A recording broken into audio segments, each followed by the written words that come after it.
Hello World Civilizations, Mr. Lassiter with you, and today we're going to be talking about the Atlantic system and the slave trade, which comes about after colonization when European countries are trying to make money off their new territories.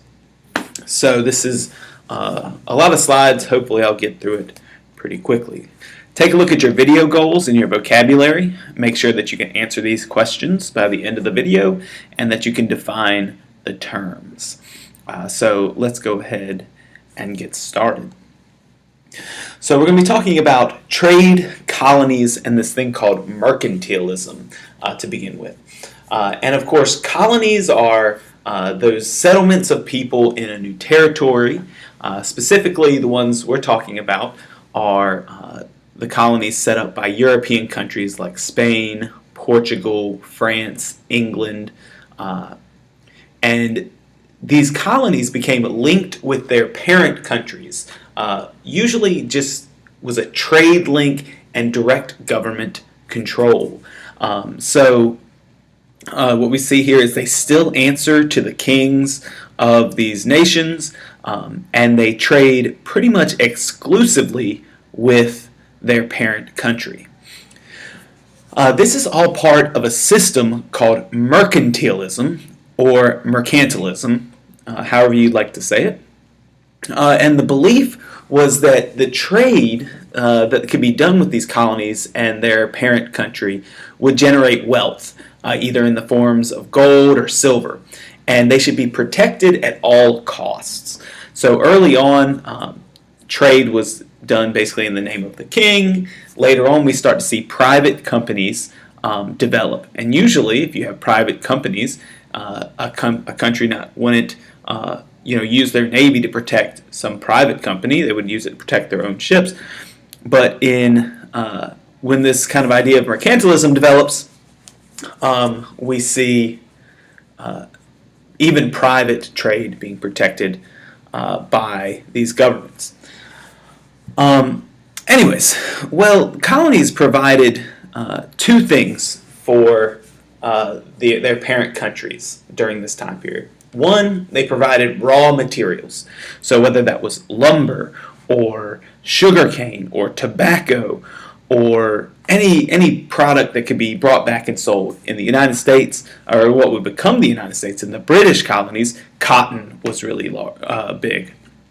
So they would provide these raw materials. And then they also provided markets for their finished goods. Let's just say finished, it auto-corrected. I'm sorry about that.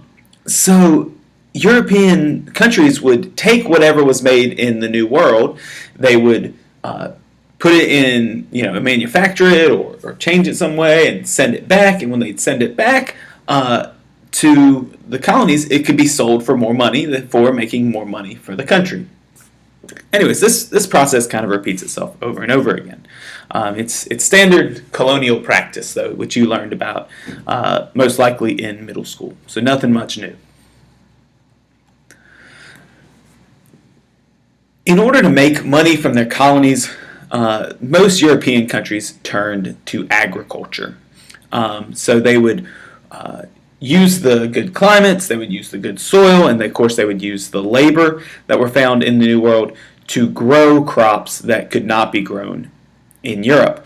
The most important crop, especially in Brazil and the Caribbean islands, was sugarcane. Plantations would not just grow the sugarcane, like you see here, sugarcane being harvested in the picture, but they would also basically put it through the manufacturing process to produce sugar crystals or to produce rum or molasses or many other products that can be made out of sugar. And in order to do this, they needed a lot of people to work the fields and to run the machinery, which could be quite dangerous. So with the introduction of sugarcane, there was a higher demand for the number of people needing to work. Now, Europeans in the early years of colonization had used a system called indentured servitude, which I don't have here on this slide. Basically, Europeans could come to the New World and they would sign on to work for 7 or 10 years, and they would work off their debt for passage. And once they had worked for a period of time, they were given total freedom.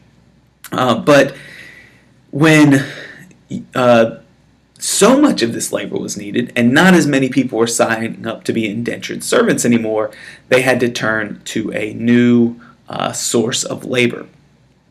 Side note here, tobacco also a major crop in the Caribbean. So what was this new source of labor? Well, basically they turned to slavery. And slavery in this time period, especially in the Americas, most of these slaves were sourced from Africa.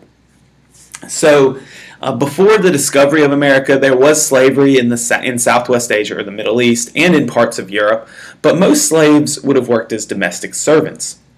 But with the discovery of America and the high demand of labor, African slaves began to be shipped to the Americas in huge numbers to work on plantations or large agricultural estates.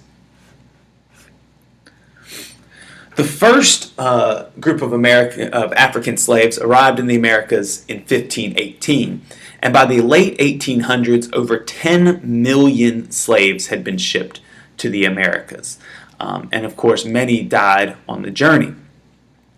The system of trade that involved slaves and goods being produced and finished products or manufactured goods and luxuries became known as the Atlantic Circuit or triangular trade. You may have heard the term triangular trade. So basically what would happen is from Europe, manufactured goods would be shipped and sold to people in Africa, or they could be shipped to the New World. They would be traded, so things like guns or finished products could be traded to African kingdoms in exchange for slaves. Those slaves would then be shipped across the Atlantic to the New World and sold in the American or Caribbean colonies. And then goods produced in these areas would then be sold either elsewhere in the colonies or in Europe.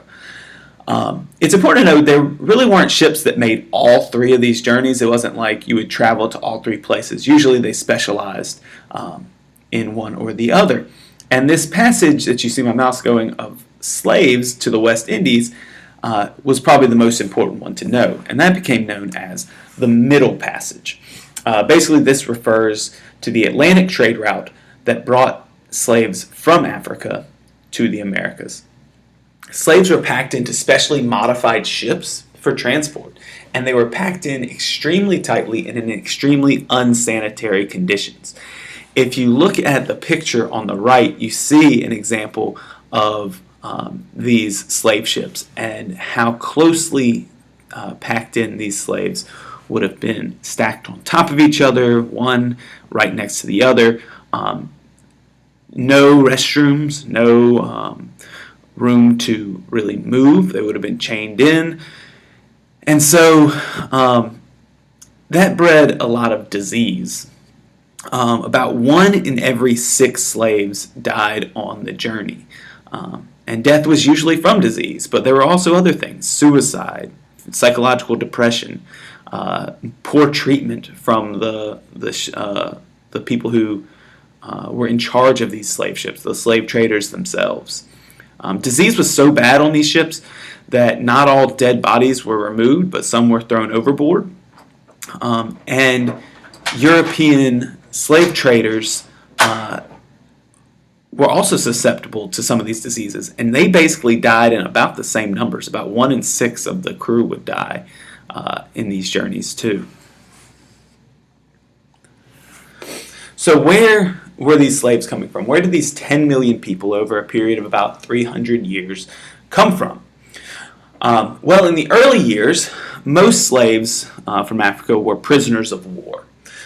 So they would have been captured in battles between African kingdoms, and those people who were prisoners of war would then be sold to European slave traders. But when the slave markets grow, slave traders begin finding other ways to do this. Instead of kind of you lost in battle, so therefore you're sold into slavery, they would just go on kidnapping runs and kidnap people from the interior of Africa and sell them into slavery. Most slaves came from West and Central Africa, and you can see that on your map. And most people who were involved in this, including African and European slave traders, just thought this was a way to make money. They didn't kind of look long-term at the harsh effects this would have. If you look at the map, you can see the main slave gathering areas and where most slaves in the New World went. You can also see some of the routes that slave traders took.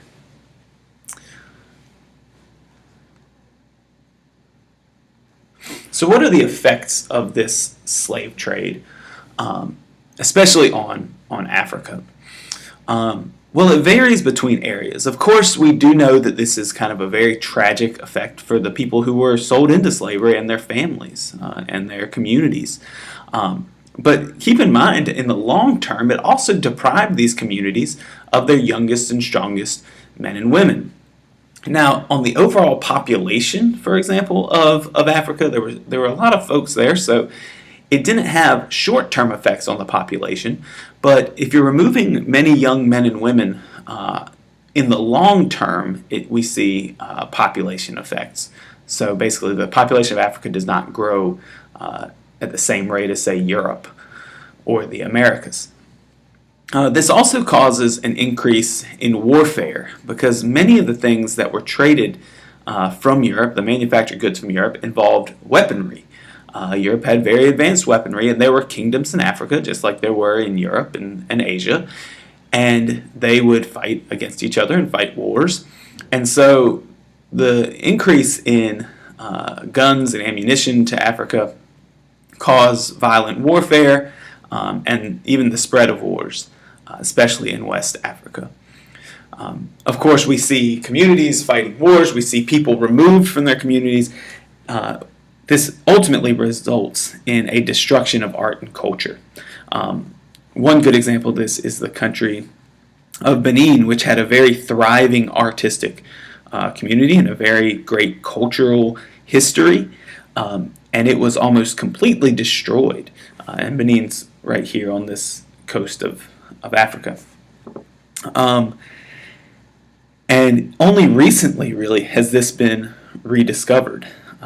Because it was weakened so greatly. So what's the takeaway from all this? What should we know overall?